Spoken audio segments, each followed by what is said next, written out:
Habíamos llegado muy puntuales, buenas tardes, pero estas cosas de la tecnología, ¿no? que nos recuerda a los cuartos traseros del monstruo de la quimera, con esta idea de la inteligencia artificial, lo tecnológico y la robótica, pues siempre como que nos da algún problemilla, ¿no? que otro en este tipo de actos. Buenas tardes a todos los asistentes. Después de la inauguración y de las sorpresas con los homenajes y la entrega de la escultura al Ayuntamiento de León y a José María Merino, tenemos ya el honor de disfrutar de una tarde de conversación con, como se dijo antes, este gran caballero, esta gran figura de nuestras letras y este escritor que nos ha hecho disfrutar tanto con cada una de las páginas de su obra. Muchísimas gracias de parte de Farlecil, José María Merino, por aceptar siempre el compartir con nosotros este espacio, en esta ocasión ya para un público que podría ser de todas las edades, pero primordialmente adulto, y también por compartir el del espacio de las mañanas con estudiantes de instituto y con estudiantes de colegio, porque nos parece fundamental también, ¿no? Esa apertura a lo que hemos llamado como confabulaciones, de confabular en común, ¿no? Confabulaciones insólitas con fabulaciones insólitas. Muchas gracias por tu presencia y por tu compañía siempre en estos actos. Voy a relacionar la primera intervención, que no va a ser ni siquiera una pregunta, lo voy a relacionar con lo que se comentó antes en la inauguración. El profesor José Luis Chamosa, y presidente de Farlecil, nos hablaba de la importancia del relato. El relato es fundamental en nuestras vidas, ¿no? Contamos relatos constantemente, estamos narrando todo el día, ¿no? En nuestra vida, lo que nos sucede, y es muy importante también el relato literario. Y quería recordar cómo en la época de la transición literaria el grupo leonés de amigos, ¿no? Juan Pedro Aparicio, Luis Mateo Díez, José María Merino, crearon ese personaje inventado, pero que cobró vida en la realidad del momento de las letras españolas, que fue don Sabino Ordaz, el maestro don Sabino Ordaz, que durante mucho tiempo estuvo todo el mundo intelectual engañado pensando que era alguien real, pero realmente era un apócrifo, era una creación de estos tres grandes autores, y escribía, Sabino Ordaz escribía desde su gran magisterio, una vez regresado del exilio, ¿no? Tras la guerra, regresó de su trabajo en una universidad norteamericana, regresó a su pueblo de Ardón, en la provincia de León, y desde aquí escribía, desde el ámbito de la provincia, una serie de artículos en el diario Pueblo, que bueno, marcaron toda esa invención apócrifa, pero marcaron lo que fue el desarrollo de la mente intelectual de las letras españolas en la época de la transición. Entre esos artículos, precisamente, y aquí enlazo con lo que nos decía el profesor Chamosa de la importancia del relato, había un artículo bajo el título, se tituló Las horas del contar. Y en las horas del contar, precisamente, se nos hablaba de esa importancia del relato, ¿no? En relación también con algo que conocemos muy bien en esta tierra, que es toda la tradición del filandón, el reunirse, el hablar. Algo que tendríamos que recuperar, esta tradición del relato, el arte de contar, lo hablábamos también esta mañana en el ámbito de las confabulaciones educativas, porque es muy importante, quizá en este mundo tan tecnológico en el que parece que todo suprime el lenguaje y la conversación presencial cotidiana, ¿no? El recuperar esas horas del relato. Así que no hay mejor manera, con esos precedentes, no hay mejor manera para empezar esta sesión que cederle la palabra al propio José María Merino, para que inicie esta conversación con la lectura del microrrelato. Bueno, pues buenas tardes. La verdad es que es una tarde para mí enormemente satisfactoria y estimulante, porque ese precioso bajo relieve pues me ha emocionado. ¿Qué quieren que les diga? No lo esperaba, ¿no? Y además es un estupendo recuerdo de la imagen de este congreso, que espero que sea un congreso que se implante de una manera sólida y permanente en esta ciudad. Bueno, en realidad, cuando hablo de lo insólito, de lo fantástico, hay un texto que me gusta leer que se titula La realidad. Porque tenemos una idea hablamos de cosas fantásticas, extrañas, etcétera, de que, bueno, la realidad no es así. La realidad, este es un pequeño relato, dice: hace más de 500 millones de años existían en este planeta unos extraños organismos con forma de hoja o de gusano y fueron reproduciéndose, multiplicándose y evolucionando en innumerables progenies.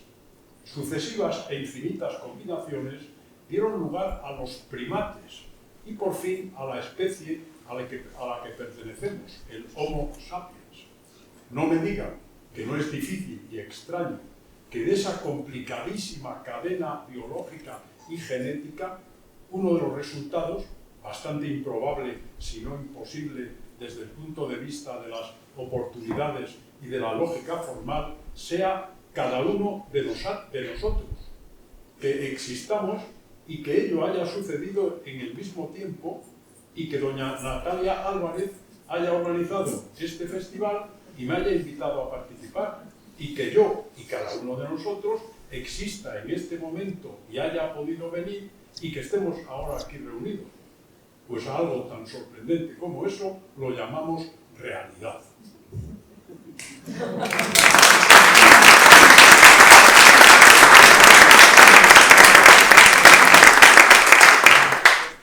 Entonces, ¿qué es lo insólito? ¿Qué es lo fantástico? Para empezar, es algo que llevamos puesto. El Homo sapiens se ha distinguido por tres cosas. La primera, manejar el fuego. Ningún otro primate manejó el fuego. Para nosotros eso fue algo muy importante. Habría que analizarlo seguramente porque nos reuníamos alrededor de él.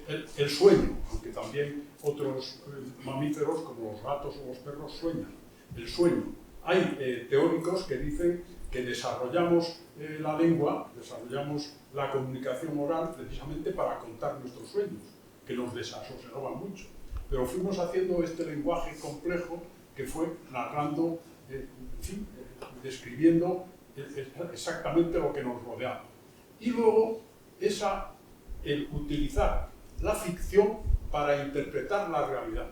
Porque a veces pensamos que la ficción es un invento, es hija de la cultura. No, no. La ficción está en el Homo sapiens desde los inicios. Porque, ¿qué es esto? ¿Por qué? En fin, ¿qué son las estrellas? ¿Qué es el viento? Hay yo admiro mucho a un filólogo alemán, Wilhelm Bleck, que a finales del siglo XIX en Sudáfrica conoció a los miembros de una tribu de pigmeos, Han, y ellos tenían una riqueza de historias que él recogió, la niña que creó las estrellas, porque ellos intentaban explicar el mundo a través de la ficción. Claro, no sabían lo que era la ficción. ¿Qué es el viento? El viento es la voz de los muertos. A veces te habla suavemente, a veces te ataca. ¿Qué es la Vía Láctea? ¿Qué es eso? Una niña, una muchachita en el momento menstrual agarró un puñado de ceniza seca de una hoguera, la lanza al cielo, eso es la Vía Láctea. Bueno, seguramente estamos más cerca, eso está más cerca de la Vía Láctea que lo que sea, porque realmente cada vez nos enteramos de que sabemos menos. Muchas cosas que yo leía en la ciencia ficción hace 30 años o 40, pues ahora resulta universos paralelos. Efectivamente, aquí donde estamos, en este momento, a lo mejor hay otra sesión, o hay otro comedor, o hay otra cosa de otro universo que está con nosotros, que coincide. No en el espacio, coincide no en el espacio, sino una especie de superespacio o infraespacio y de un supertiempo o infratiempo. Es decir, cosas que hace unos años eran ficciones, ahora empiezan a sospecharse que son realidad. Entonces, esa idea de la ficción como algo que llevamos puesto, que está en nuestra condición, es algo que no hay que olvidar, que hay que tenerlo presente. Y que además, durante mucho tiempo, precisamente los filatones seguramente recordaban las reuniones originarias en las cuevas, alrededor del fuego, donde alguien de la tribu pues, contaba historias, se contaban las historias, se pasaban las historias. Esta mañana comentábamos como cuando ese pedófilo, que no recuerdo, hace como 5 o 6 años mató a una niña en una ciudad andaluza.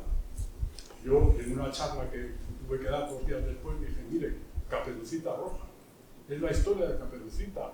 Ten cuidado, no entres en el bosque, ten cuidado con el lobo, no te salgas del camino. Esta niñita se había ido de casa, se había ido andando por allí, cayó en manos de un lobo y el lobo la mató. Bueno, es decir, ¿para qué ha servido la ficción? Para intentar hacernos entender cuál es la realidad que nos rodea. No tiene otra función. Es decir, y si no existiese la ficción, no sabríamos que nos enamoramos, que odiamos, que envidiamos. Cada generación tendría que aprender todo esto. La ficción ha ido recogiendo los patrones, ha ido formando los arquetipos, los mitos, en fin, el mito quijotesco, bueno, ya el Ramayana, ya tiene esa historia del tipo que, ayudado por en este caso mono Hanuman, pero es un Sancho Panza, intenta liberar a su mujer del rey de los diablos. Ese arquetipo está con nosotros. Cervantes construye el arquetipo y hace una genialidad, algo inmortal. Pero ese arquetipo está. Y muchos arquetipos, el arquetipo cainita, el arquetipo, están ahí y se han ido recogiendo y la ficción les ha ido dando forma. Por lo tanto, a veces, cuando ha habido en España un enorme menosprecio, yo creo que hijo más bien del sector religioso, hacia lo fantástico y hacia lo inusual, lo extraño, tal vez porque lo fantástico en cierto modo compite con lo sobrenatural. Efectivamente, es algo que, caramba, no se puede tolerar. O sea, ¿qué es eso de que no? Miren ustedes, la realidad es la realidad y lo otro es metafísico y solo podemos decir si es verdad o no unos cuantos. Los demás tienen que obedecer. Y lo fantástico entra en unos territorios peligrosos para eso. Pero lo fantástico está con nosotros también desde nuestros orígenes. Está ahí. Y está, yo he hecho una especie de repertorio de los elementos. Tenemos, por un lado, los entes fantásticos, los espectros, los fantasmas y aparecidos, las ánimas. Las ánimas todavía yo, de niño, he conocido cuando la noche de ánimas, en casa, Villamañán, que era el pueblo de mis abuelos leoneses, dejaban encendido el fuego de la cocina toda la noche porque era la noche en que las ánimas de casa, los muertos de casa, venían allá a calentarse. Había un recuerdo de las ánimas. Eso está con nosotros seguramente desde el principio. Y yo, que ya tengo muchos añitos, pues conmigo están mis amigos muertos, mis familiares muertos, la pobre fulanita, el pobre tío no sé qué, en fin, están conmigo. O sea, a veces los recuerdo, a veces los recordamos. Las ánimas están con nosotros hasta que nosotros mismos nos convertimos en un ánima también, ¿no? Los vampiros, es curioso, los vampiros, qué cosa tan moderna. Ya los romanos tenían el arquetipo del vampiro, del chupasangre, el burdalac, el nosferatu. Eso no es una cosa que se inventase en el siglo XIX, es que ya están en la cultura romana, ¿no? Los zombies, bueno, los no muertos, eso también, esos resucitados, precisamente la Santa Compañía Gallega, la huéspeda leonesa, porque también los leoneses tuvimos una Santa Compañía que era la huéspeda, iban llenos de no muertos, que si te pillaban, pues tenías que ir con ellos hasta que encontrabas a otro y le pasabas a él la obligación de seguir de hacer esa procesión nocturna, ¿no? Pero que conste que en León también existió una Santa Compañía que aquí se llamaba huéspeda. Luego, la sombra, el reflejo, el doble, a mí es un tema que me fascina, el doble. Y hay el viejo cuento de Andersen, el hombre que pierde la sombra y que entra en un territorio peculiar y un día vuelve a casa y se presenta. Nosotros ya, como no miramos para la sombra, no sabemos si tenemos sombra o no, pero la sombra durante mucho tiempo preocupó. Yo comprendo que a Homo sapiens le preocupase la sombra y que al final crease sobre la sombra también una serie de elementos fantásticos, extraños, porque la sombra puede ser desasosegante, puedes hacer muchas lecturas de ella. Yo ya no sé si tenemos sombra, no me fijo. Luego están las escrituras artificiales. Es sorprendente, ahora estamos hablando de robots. Antes decíamos autómatas. Parece que es una cosa del siglo XIX. Oiga, cuando Jasón y los argonautas van en busca del vellocino de oro, hay un gigante de bronce que es el que cuida la isla de Creta. Ya existía entonces el autómata. O sea, ya en la cultura griega había unos gigantes, en este caso un gigantón fabricado por los seres humanos, que era el que conservaba la isla de Creta. O sea que el autómata y el robot no es un invento. Lo que pasa es que ahora nuestra cultura ha conseguido fabricar robots de verdad. Y los japoneses están trabajando con robots para darles piel, para darles calor a la piel y van a poder hacer dobles perfectos. Dentro de unos años, seguramente los multimillonarios de este país que vivirán por encima de la basura espacial, naturalmente, y habrá un oficio que vivirá estupendamente la gente de ese oficio, yo lo vaticino, que serán los que sirvan para dar partes de sí mismos a los multimillonarios que lo necesitan. A lo mejor tienen suerte y solo tienen que dar medio pulmón, a lo mejor, pero en fin. Y luego estarán esos autómatas maravillosos, bellísimos, que tú creerás que está engañando a fulanito con su novia y resulta que es un robot, ¿no? Bueno, ¿qué más había? Ah, bueno, los invisibles. A mí también me fascina el mundo, pero el invisible también está en nuestra cultura desde los orígenes. El invisible, que luego ha dado tanto juego y que no son inventos recientes. El ser invisible, desde luego, está desde el siglo de oro y todavía hoy a veces pensamos, ¿quién me ha llevado esto? Claro, yo con los años ya me olvido dónde dejo las cosas, pero cuando las recupero digo, yo no la dejé aquí. Yo no la dejé aquí, que ha sido el invisible. Luego está la metamorfosis. El juego de la metamorfosis es un juego maravilloso. A mí me encanta, lo comentaba esta mañana con los estudiantes con los que estuvimos, el arranque, el minicuento que yo prefiero es, al despertarse aquella mañana Gregorio Samsa, que había dormido bastante mal, se encontró con que se había convertido en un monstruoso insecto.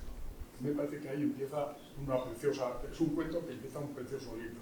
Pero esa metamorfosis está también en la cultura humana, seguramente desde los orígenes. La transformación en otra cosa, en un animal, en otro ser, en otro elemento. Luego los animales y seres extraños. Esta preciosa quimera, pues recuerda cosas que también están en nuestra imaginación, posiblemente desde hace cientos de miles de años. Los dragones, el dragón, que parece que en España es algo solo catalán, caramba, está en toda España. Nosotros hemos tenido cuélebres y culebrones, consiguió que muriese San Lorenzo, haciendo que cociesen una torta muy buena, llena de cosas buenas y de hierros al rojo, etc. Y fue lo que se comió el culebrón de Peñagotera y murió. Y ahí en Peñagotera, sobre el sí, que están yo he visto las señales de las patas y el rabo del culebrón. Pero hay culebrones y cuélebres hasta en Andalucía, hay sitios con cuélebres y culebrones. O sea, el dragón está también en nuestra cultura desde hace miles de años, ¿no? Y luego todos esos objetos, muebles, espejos, cuchillos, relojes, anillos, pociones, ungüentos, conjuros, bueno, que nos pertenecen casi como algo familiar. O sea, en fin.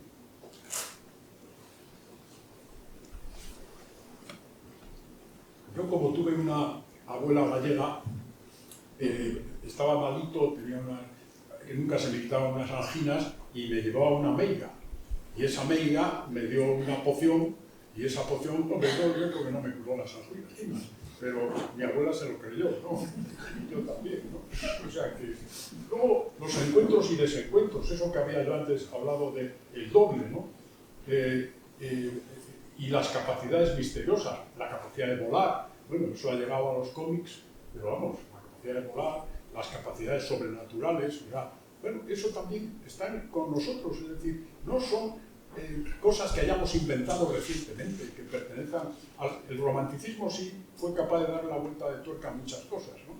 Y el romanticismo demostró, por ejemplo, que cuando Cervantes hace transcurrir una novela de caballerías en un sitio como La Mancha, que es un lugar plácido y tal, resulta que ha creado una imagen maravillosa para los románticos, porque los románticos de pronto han visto que efectivamente en el lugar más vulgar del mundo se puede esconder un lugar absolutamente maravilloso, que es nuestra mirada. la que hace que los sitios cambien, aunque es difícil cambiar este lugar estupendo en el que nos encontramos. A mí me fascina estas arcadas aquí, ¿no? En fin, y luego están los espacios fantásticos, ¿no? Este podría ser, por ejemplo, La Mancha. Pues La Mancha yo lo veo como un espacio fantástico. O sea, efectivamente, Don Quijote ve allí todo lo imaginable, ¿no? Él lo convierte, él que es un loco y no es un loco, que es un hombre cuerdo y al mismo tiempo disparatado, como Sancho es tonto y listísimo. Cuando Sancho funciona de gobernador, ojalá tuviésemos los gobernantes de como Sancho, ¿no? Un tipo que tiene sentido común, que tiene capacidad de administración, de toma de decisiones. Luego, esas rupturas del orden espacial y temporal, que también a veces, de pronto, el tiempo cambia, pero bueno, eso también a veces lo vivimos. Yo a veces, en fin, ahora menos. Tuve la suerte durante un tiempo de soñar mucho. Incluso me gustaba hasta tener una pesadilla. Y recuerdo que durante un tiempo un amigo me dijo: Merino, tienes que escribir un cuento con tus sueños. Y yo, ¿como cuánto tiempo? Un año. Hombre, no puedo estar un año tomando nota de mis sueños, me volvería loco. Entonces hice una semana. Hice un libro que se llama algo así como 6 días de mal dormir, que se publicó en 6 barras, un librito, ¿no? Y tenía una libretita en la mesita y tomaba nota de mis sueños. Y tuve sueños realmente recogí, de verdad, porque a veces me dicen: pero Merino, ¿eso que recogiste son sueños? Sí, yo tenía esos sueños. Soñaba cosas, a mí me encantaba soñar. Ahora lamento que no sueño, y si sueño, cuando me despierto lo olvido. En el momento de despertar, he tenido un... Adiós. Porque me gustaría recogerlos. A veces un cuento sale del sueño, ¿no? Pero bueno, así es la vida. Y luego, algo muy interesante que, en cierto modo, olvidamos, que es lo onírico compitiendo con la vigilia. Hemos olvidado, hay un momento estupendo en la cultura contemporánea, que son los estudiosos, Freud, Jung, todos los estudiosos de nuestro sentimiento interno, de nuestra relación con el mundo onírico. Eso lo hemos perdido. Como hemos perdido el pensamiento, como no hemos profundizado tampoco en el pensamiento simbólico, esto que comentaba antes, es sorprendente, pero ¿cómo no? Nosotros, desde el principio, hoy lo comentaba yo con los chicos, cuando veis un partido de fútbol, en realidad estáis viendo una batalla. El partido de fútbol es el símbolo de una batalla donde hay vencedores y vencidos. No hay muertos, pero de hecho los que pierden han muerto todos, ¿no? Los que han recibido más goles, pero el pensamiento simbólico es algo que está en nosotros desde nuestros orígenes. Y por ejemplo, pues, ¿qué les diría yo? Estoy empezando a hacer música, ¿eh? Y la música se empezó así, dando golpes que seguramente imitaban los truenos, o de ahí salió las primeras flautas del viento, y de ahí se llegó a la riqueza musical que tenemos ahora. Pero, ¿cómo empieza la música? El pensamiento simbólico empieza a intentar imitar los ruidos de la naturaleza. Yo recuerdo haber escuchado un recital, un concierto que hubo en Nueva York, que intentaba reproducir sonidos, claro, imposible reproducirlos, nadie los ha oído, ¿no? Pero intentaba solo con golpes de madera y ruidos de viento hacer una especie de concierto original. Bueno, la música, la pintura. Miren, con los años a mí me ha encantado y me encanta la pintura. Pues tal vez la pintura que prefiero es el bisonte de las cuevas de Altamira. Me fascina totalmente. Pero no estaban haciendo arte. Estaban intentando, a lo mejor por razones que no sabemos muy bien, esotéricas, ¿por qué pintaban eso? Pero qué bien lo pintaban. Intentaban reproducir la realidad, generar la realidad. A lo mejor necesitaban bisontes y pintaban bisontes para que se reprodujesen los bisontes, ¿no? La pintura, la escultura, exactamente, también. O, por ejemplo, un elemento maravilloso del pensamiento simbólico, y que además, en cierto modo, pertenece a lo fantástico, es la aritmética. Seguramente cuando empieza la ganadería empezamos 1, 2, 3, 4, empezamos a inventar los números para poder calcular lo que tenemos. Y a mí hay una cosa que me fascina, que lo comentaba esta mañana porque a mí me fascina de verdad, porque me hace temblar un poco. El cero lo inventan los indios, los hindúes, y es la nada. Cuando usted dibuja un cero, está dibujando la contraexistencia, la nada. Pensamiento simbólico. Eso está también con nosotros. Eso pertenece al realismo. ¿Eso a qué pertenece?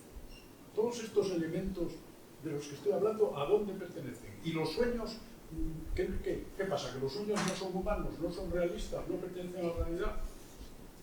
Por eso creo que efectivamente profundizar en este aspecto es importante y es muy interesante en el momento que vivimos, donde además estamos olvidando todo eso, ¿eh?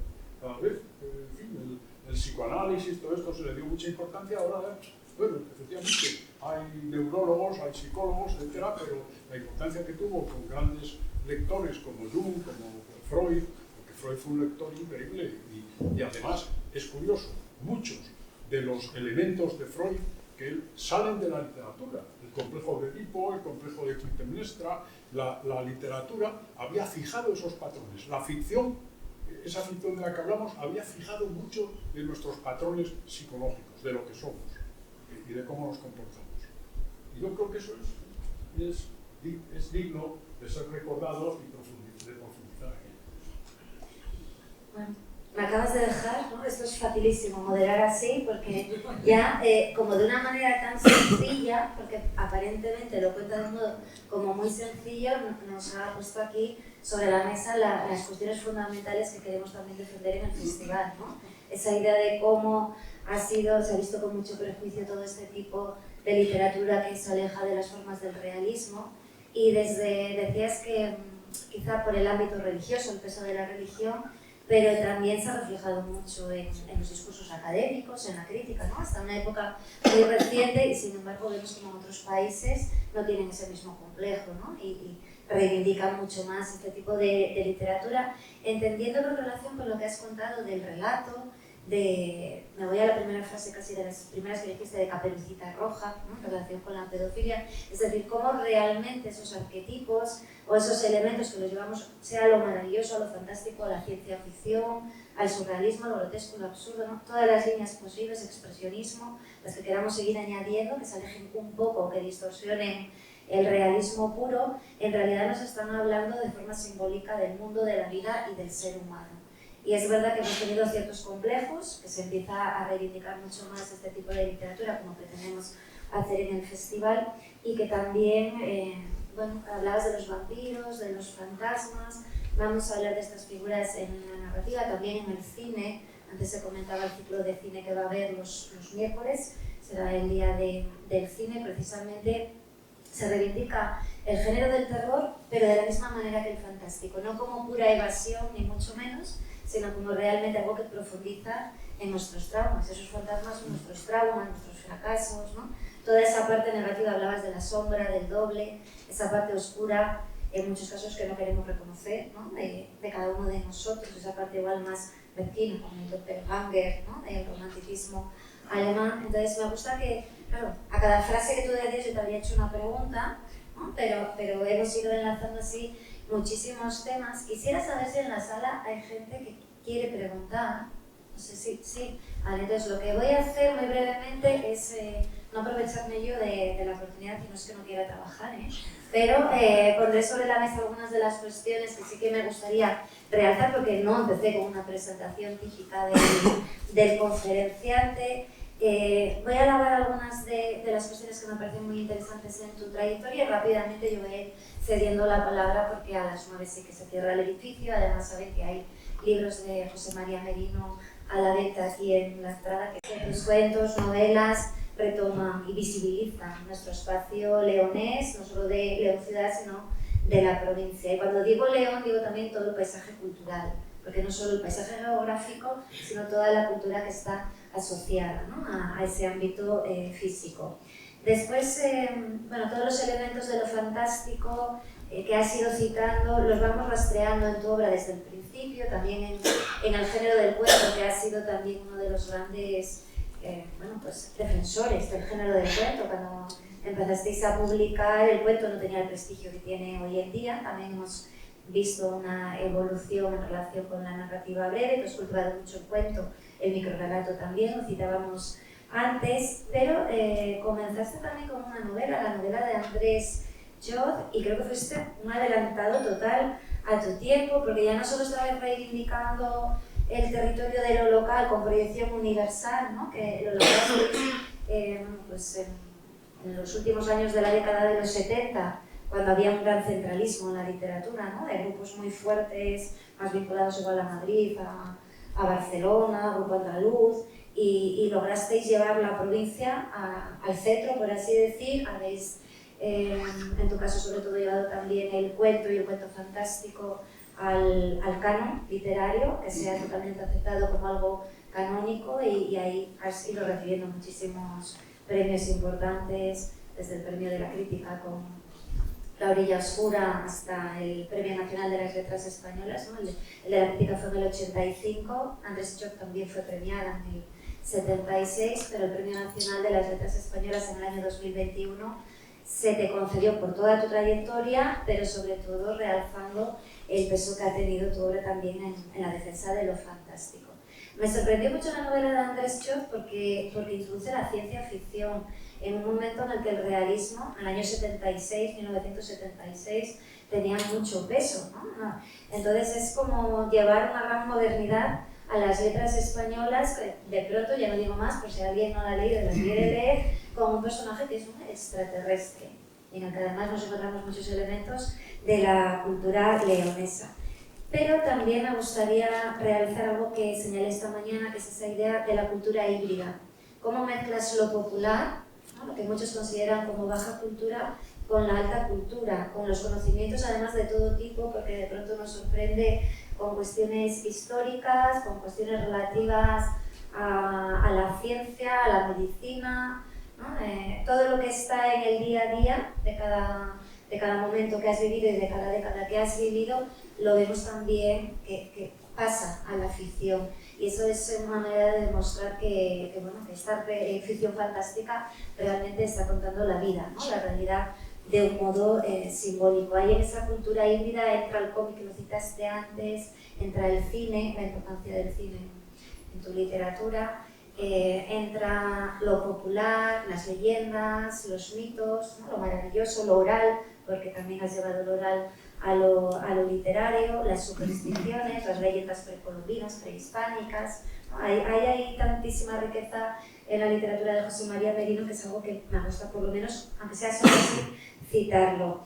De lo fantástico nos has hablado ya de esos entes, situaciones, espacios, personajes. También quisiera, antes creo que fue el representante de la Junta de Castilla y León, no quiero yo meter la pata, pero en la presentación alguien habló de datos, ¿no? Muchos datos en el periodismo frente a la ficción, y es que la ficción también tiene datos. Tiene muchísimos datos, nos habla de la vida, nos habla del ser humano y por lo tanto hay datos. Entonces sí que quiero realzar como en tu obra, aparte de toda esa dimensión lúdica, de la invención, de la imaginación, esas capas de lectura que nos vamos encontrando de fondo, ¿no? Tras la aventura como más superficial, ahí nos encontramos siempre un compromiso total con la historia, con la cultura, en tu caso con el lenguaje, ¿no? Que también lo consideras muy importante, y creo que hay dos grandes temas en tu obra que son la identidad y la memoria, ¿no? Que están también, aunque esté pues enlazados con esos personajes, el motivo del doble, pero identidad y memoria.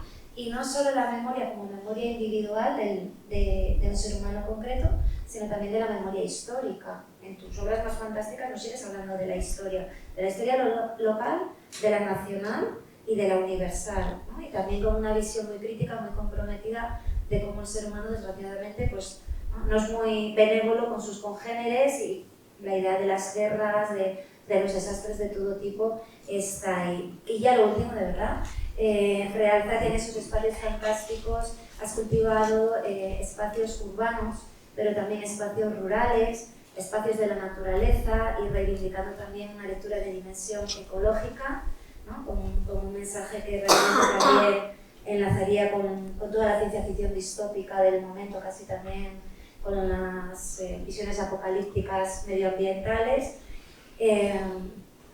Bueno, y la idea también de cómo lo has trabajado no solo en la ficción, sino en ensayos, ¿no? En varios volúmenes de ensayos. Y con todo esto, paro porque hay más cosas que me gustaría citar, pero sé que se nos iría el tiempo. Y alguien ya levantó la mano por ahí, voy a ceder la palabra al público. Sí que pediría eso, si se levantan y proyectan un poco la voz. ¿Por qué habla de ficciones reales y no habla de las mayores ficciones? Y se escribe poco, que es la religión, con la religión. Que es, con la Iglesia hemos topado y no se puede, no se quiere. Claro, yo lo entiendo como la mayor ficción.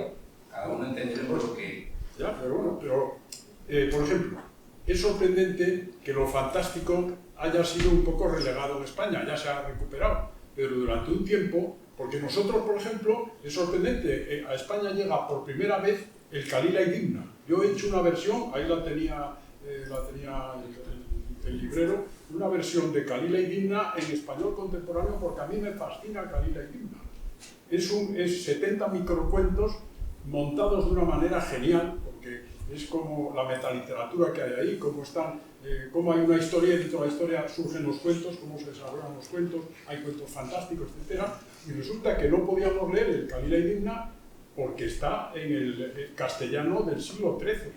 Oiga, el castellano del siglo XIII no se entiende, o hay que seguir cientos de notas de página. No me meto para nada con los que... Yo creo que hay un momento en que eso se ha convertido en el español y hay que llevarlo al español. Y yo lo he llevado al español. Pero quiero decir que yo no sé por qué, porque, por ejemplo, Calila y Dimna se traduce por primera vez en Francia en el siglo XIX. Nosotros lo habíamos traducido en el siglo XIII. Y en Inglaterra en el siglo XVI. Es decir, fuimos, caramba, unos madrugadores en muchas cosas. Incluso, claro, el Quijote, resulta que tiene éxito, pero el primer éxito lo tiene en Inglaterra. Y hay un montón de grandes escritores británicos que empiezan sus libros haciendo un homenaje al Quijote. Yo los tengo recogidos, un montón de ellos. E incluso en Rusia también tiene importancia, y hay algún libro de Gogol que empieza haciendo un homenaje en un lugar del que no voy a hablar, en fin, un guiño al Quijote. Los españoles somos peculiares. Hemos sido, en muchas cosas, hemos sido los primeros, incluso ahora nos están dando unos palos tremendos con el tema americano, ha vuelto a nacer la hispanofobia, cuando la única cultura conocida que creó el sistema interracial fuimos nosotros. En 1514, una ley de los reyes católicos, porque en eso Isabel la Católica ya había muerto, pero ella fue una promotora, estableció los matrimonios mixtos. Ninguna cultura que conozcamos tiene eso, lo hicimos nosotros. Bueno, pues ahora somos los malos de la película. Somos los tal, que no diga usted, ¿dónde están la mezcla de los ingleses y de los hindúes? ¿Dónde está? ¿Dónde está la mezcla de los norteamericanos y de los indios, que están todos metidos en campos de concentración? O sea, ¿de qué me están hablando ustedes? Y en eso es sorprendente, porque en lo fantástico hubo una barrera, porque muchos libros muy modestos, fantásticos, fueron declarados no gratos por la Santa Inquisición. Es decir, había como una competencia, la Iglesia veía una competencia con lo sobrenatural en lo fantástico. Y por eso aquí lo fantástico, en fin, tuvo una vida, en fin, tiene cosas preciosas, porque en lo fantástico tenemos a Becker, tenemos, en fin, tenemos muchas cosas, incluso don Benito Pérez Galdós. Yo no seguí el realismo porque creo que no se puede ser más genial en el realismo que don Benito Pérez Galdós. Miren, yo cuando dicen es un gran bueno, miren ustedes, Fortunata y Jacinta es una de las geniales novelas del siglo XIX, no española, de todo el mundo. Y yo que la volví a releer celebrando hace 3 años, o 2 años, me parece, el año galdosiano, caray, pero si estoy en el Madrid del siglo XIX, estoy escuchando hablar a la gente que hablaba entonces, estoy conociendo, es que es increíble, es un viaje en el tiempo. Pero ¿cómo iba yo a escribir realismo? No podía, eso no se podía superar. O sea, había llegado a un nivel, el realismo del siglo XIX llegaba a un nivel genial.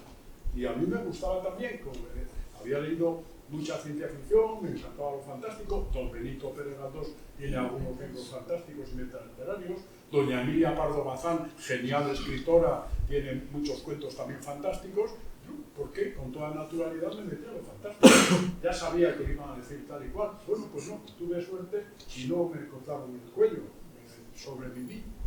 Pero ciertamente en nuestro país la religión le hizo mucho daño a la literatura fantástica. La consideró algo peligroso, no tal, y cuando yo fui muy lector, porque mi padre, bueno, era libre pensador, don Bonifacio, y tenía una biblioteca estupenda y me dejaba leer lo que me diese la gana. Y además yo decía, oye papá, es que los tres mosqueteros están en el índice.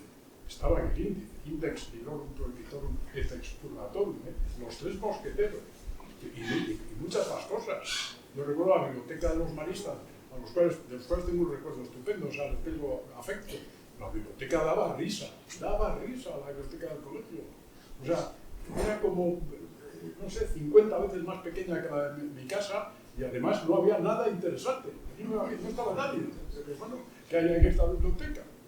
Éramos dos en nuestro curso, que luego nos dimos cuenta de que era mejor no decir a nadie que leíamos, porque no nos veían bien, éramos una secta y nos pasaban, oye, tengo los papeles del Club Pickwick, pues yo tengo no sé qué, nos lo pasábamos y tal, y éramos unos lectores secretos, pero nadie, no se leía y además la mayoría de las lecturas estaban mal, estaban prohibidas. Y desde luego lo fantástico era una cosa muy mal vista, muy mal vista. Pero lo fantástico está también en lo profundo de la literatura española. Está Calila y Dimna, caramba. Fuimos los primeros que lo tradujimos.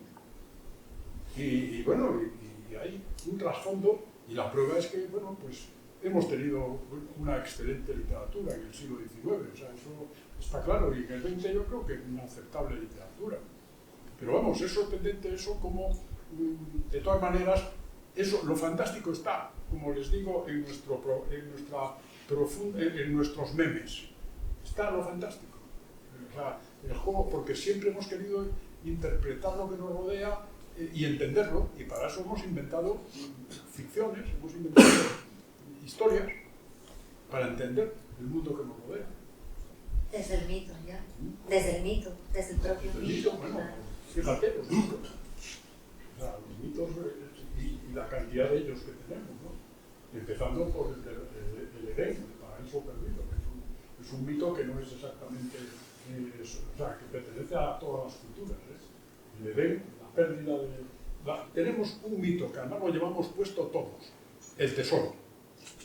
Que me toque la lotería, que me dé bien la colonoscopia, que me quiera fulanito, que me quiera menganita, en fin, el tesoro lo llevamos puesto, el mito del tesoro, está dentro de nosotros, está ahí, y muchísimos mitos y arquetipos los llevamos puestos, están en nuestros memes, en nuestro sistema cultural. Pensamos a veces, no, esto es algo nuevo, no, mire usted, y yo por eso les digo, cuando hablo con la gente joven, digo, tenéis que leer, hay que leer, porque en la literatura está, pues eso, el amor, el odio, las relaciones entre la gente. Yo que he conocido gente tan interesante, siempre digo una barbaridad, que la gente más interesante la he conocido en la literatura. Es que, qué barbaridad. Yo digo, caray, pues eso, Don Quijote, qué personaje, qué tipo, y además puedo entrar dentro de él. Y cada relectura que he hecho, porque yo de chaval aborrecía al Quijote, mi padre lo adoraba, tenía unos biberones, yo le daba un biberón gigantesco, que es Don Quijote atacando a un molino, y además lo quise regalar al Museo de Guanajuato, México, que es especializado en piezas quijotescas. Y me dijeron, pues ya lo tenemos, y me quedé con él. Y no me arrepiento de haberme quedado con él, pero yo era generoso y se lo regalaba. Pero yo decía, cuando mi padre me hablaba del Quijote, decía, pues papá, ¿cómo mi padre puede...? Es un héroe que no gana nunca, pierde todo, le rompen los dientes, le cortan una oreja, pero ¿qué héroe es ese? O sea, ¿qué héroe? Y tardé mucho en leer el Quijote. Lo leí cuando fui a estudiar a Madrid, conocí a José Antonio Marina, que era un gran lector como yo, y me dijo, ¿y el Quijote no lo has leído? El Quijote, el rollo del Quijote. Merino, tienes que leer el Quijote. No, leí el Quijote y empecé a descubrir el Quijote, porque todavía no lo acabo de descubrir del todo. Y digo, pero qué personajes, pero cómo, o sea, pues eso, este tío es tacaño, es generoso, es sórdido y es tonto y es listo. Sancho, es maravilloso, Sancho. Y Don Quijote nunca acabas de conocerlo del todo, pero qué personaje lleno de matices. Pero este tío, ¿cómo ves? Claro, en la vida real no entramos, como en la literatura entramos dentro.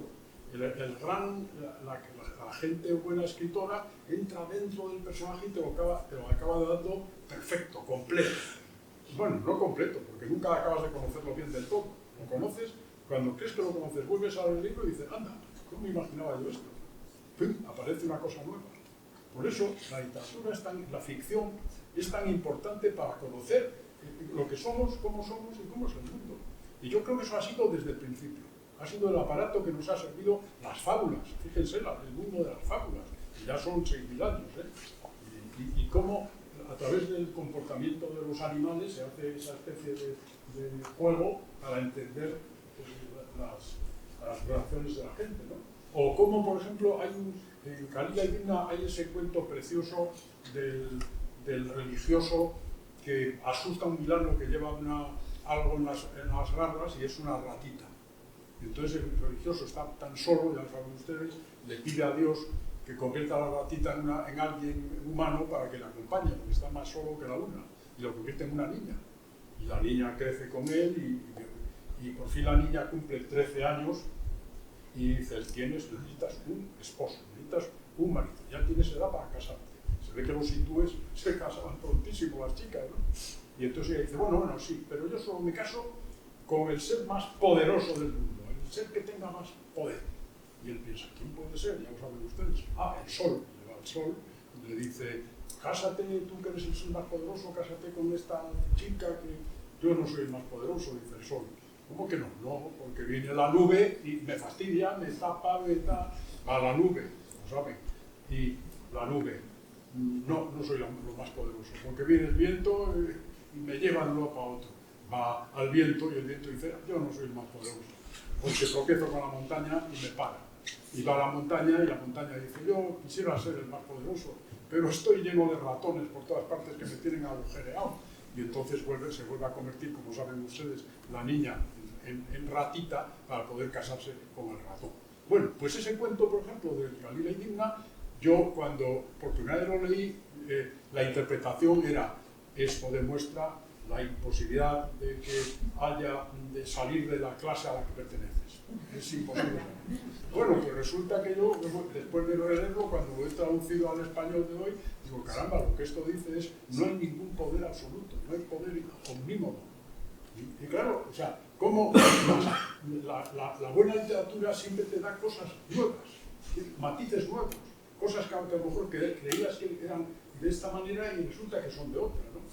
Y yo eso siempre se lo digo a la gente joven. Lee, en la lectura encontrarás cosas que a lo mejor la vida no te da. Me invitaron a Kazajistán, y dije, hombre, así conozco la estepa pobre de Miguel Strogoff. Pues les aseguro que el páramo es mucho más interesante. Pero yo veía la estepa pobre como el río Mississippi, es un riazo tremendo.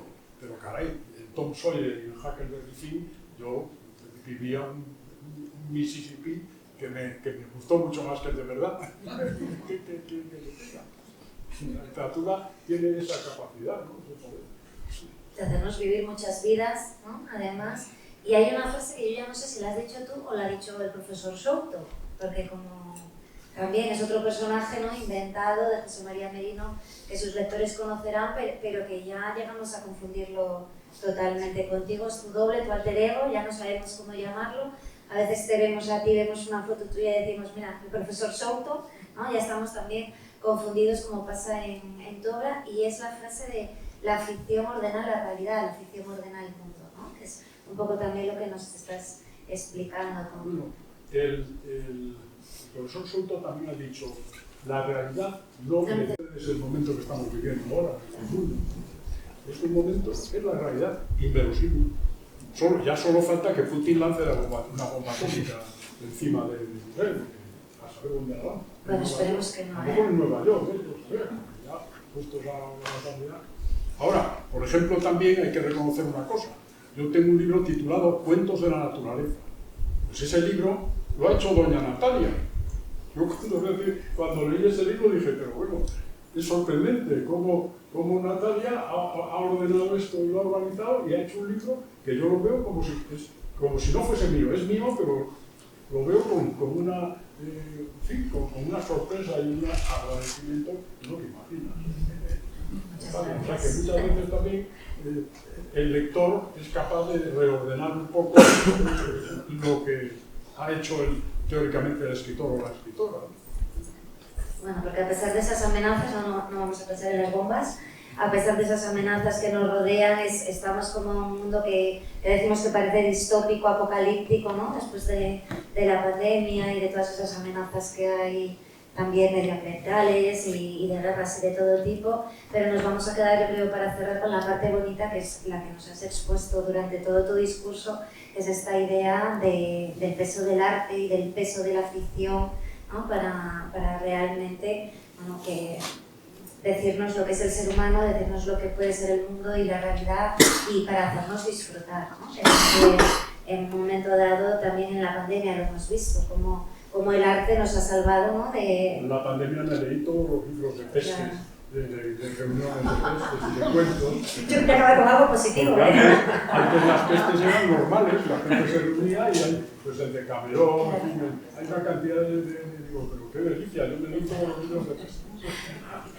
Y la literatura, la música, el cine, las series, ¿no? Cuando estábamos encerrados, ahí lo vimos, el peso del pensamiento simbólico, de la filosofía, del arte, realmente que es como una fortuna, ¿no? El saber disfrutar de ello y el saber captar esa idea de, bueno, la parte metafórica, simbólica, que tiene la ficción en su conjunto, pero que sobre todo desarrolla, yo creo, con mucha más potencia todavía, la no realista, ¿no? Porque es como un juego doble que nos hace introducirnos en esa ficción y ir un poco más allá. Yo siento no dar más la palabra, no vi más manos levantadas, seguro que hay gente con interés para preguntar, pero se nos va el tiempo, los edificios cierran, ¿no? Y también es peligroso quedarse más tiempo de la cuenta en edificios que cierran.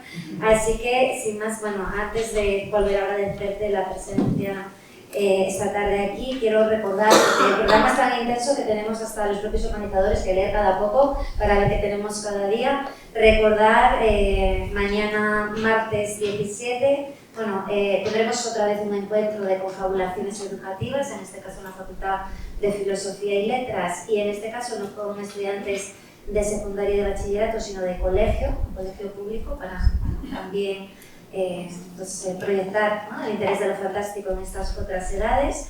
Pero después por la tarde, en el Palacio del Conde Luna, hoy no hay niños pequeños en la sala, pero espero que mañana se llene, así que si tienen hijos, nietos, sobrinos, niños entre 3 a 9 años, pero pueden ser un poquito más de edad, contactos con colegios, yo creo que no se lo deberían perder con Emma S. Varela, porque va a hacer un cuentacuentos magnífico con 4 libros distintos que están muy relacionados con, ¿no?, el robot, por ejemplo, hablabas antes de la fábula, también con animales fantásticos y bueno, todo tipo de fantasmas, estos personajes que nos has ido citando, y con también ese mensaje que tiene, es muy simbólico para los más pequeños los cuentos, que es enseñarles también a entender tanto la parte negativa como la positiva de la vida, ¿no? Y es un aprendizaje también en muchos casos en contra de los abusos a veces, ¿no?, que se pueden incluso decir no. Bueno, pues hay varios libros en esa línea y el cuentacuentos será magnífico, así que traigan a los niños mañana o por lo menos pasen esta información a quien pueda tenerlos. Y eso es en el Palacio del Conde Luna, aquí a las 5:30, el cuentacuentos. A las 8 de la tarde, pues quien esté en Astorga también podrá disfrutar de un encuentro de nuevo con José María Merino para hablar de fantástico y naturaleza, pero también de todo el conjunto de tu obra. Adelanto, como mañana en el cuentacuentos pues vendrán más pequeños que mayores, el miércoles 18 tenemos el inicio del ciclo de cine, ciclo de terror sobrenatural, pero con proyecciones de cine clásico e interesante que nos van a servir. El siguiente miércoles habrá otra proyección y en el segundo sábado, el sábado 28 de octubre, tendremos a 2 expertos en este tipo de cine para hablar precisamente de un manual que se titula Soy lo que me persigue. Sería del doble, ¿no?, de la sombra de la que hablábamos. Soy de lo que me persigue, la idea del trauma, nuestros traumas, cómo abordamos nuestros miedos a partir de lo fantástico, del terror sobrenatural. Y ya cierro, porque son muchos días, no voy a leerlo todo, ¿eh? Me quedo en el jueves 19, para emplazarles aquí, que no se lo pierdan, a las 7:30 de la tarde, con Luis Mateo Díez, con Carlos Fidalgo, con la profesora también académica Ángeles Encinar, que podremos hablar también de fantasmas, fantasmagorias y los últimos libros de estos autores. Y llévense el tríptico porque es desplegable del todo, ¿no? Y ahí seguimos leyendo muchas actividades y muchos días. Así que muchísimas gracias, querido José María, por acompañarnos de nuevo. Le damos un fuerte aplauso.